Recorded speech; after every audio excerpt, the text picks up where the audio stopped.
Today, we're going to tell the story of how a powerful, ancient nation, a real center of culture and religion, was kind of just swallowed up by its neighbor until it vanished from the world map.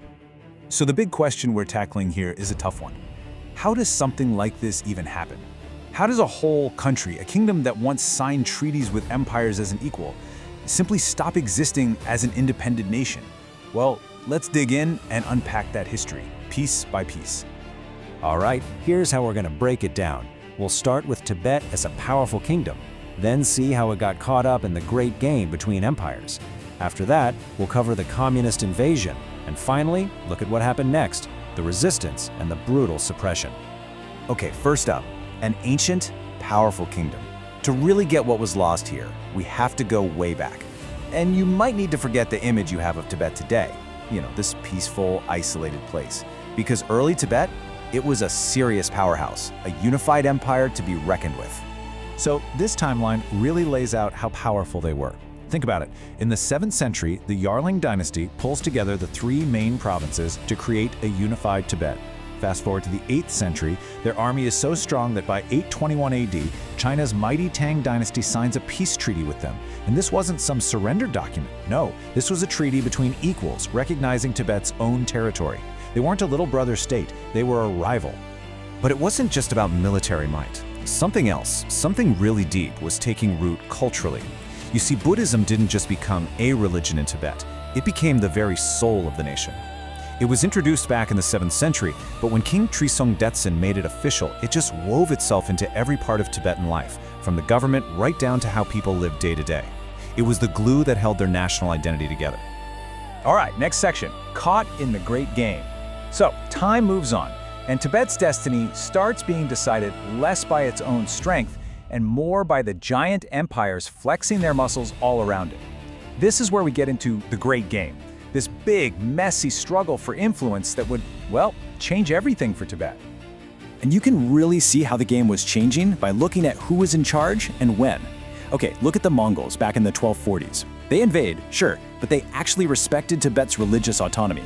In fact, their leader, Godin Khan, was so impressed he actually converted to Buddhism. Now jump ahead to the 1720s with China's Qing dynasty. They roll in, saying they're there to kick out the Mongols, but what do? They annex 2 whole provinces, Kham and Amdo, and basically turn the rest of Tibet into a puppet state. See the difference? The rules had totally changed. And then of course, the British show up. They were getting nervous about Russian influence creeping into Central Asia. So in 1904, they just invade Lhasa. They forced the Tibetans to sign a treaty. But then, and this is the kicker, just 2 years later, they turn around and make a deal with China. Basically, China pays them off, and in return, Britain promises to stay out of Tibet. It was a series of geopolitical chess moves that, in the end, effectively handed China a whole lot of control over Tibet's future.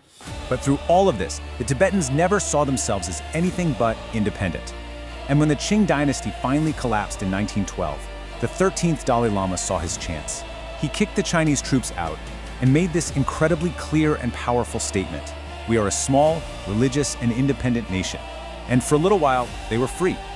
But that window of freedom, unfortunately, was not going to last. The 20th century was bringing a new kind of power to their doorstep, an ideology that would put a final, decisive end to Tibetan autonomy. And then, in 1949, everything changes. The People's Republic of China is founded. And this isn't just a new government next door. It's a whole new ideology with a very, very different idea about where its borders should be. And Mao Zedong was crystal clear about his intentions. He said his goal was, and I'm quoting here, to liberate Tibet and unite it with the motherland. Notice the language there, liberate and unite. In their eyes, Tibet wasn't a separate country. It was a lost piece of China that needed to be brought back into the fold, by any means necessary. So they call in Tibetan representatives for negotiations, but really, it was an ultimatum.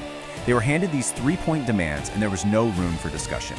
Point 1, Tibet has to admit it's part of China. Point 2, China will handle all of Tibet's defense. And point 3, China will manage all foreign relations and trade. This wasn't a deal, it was a demand for a total surrender of their sovereignty.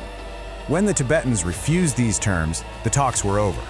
On October 7, 1950, thousands of soldiers from the People's Liberation Army poured across the border. The invasion was on.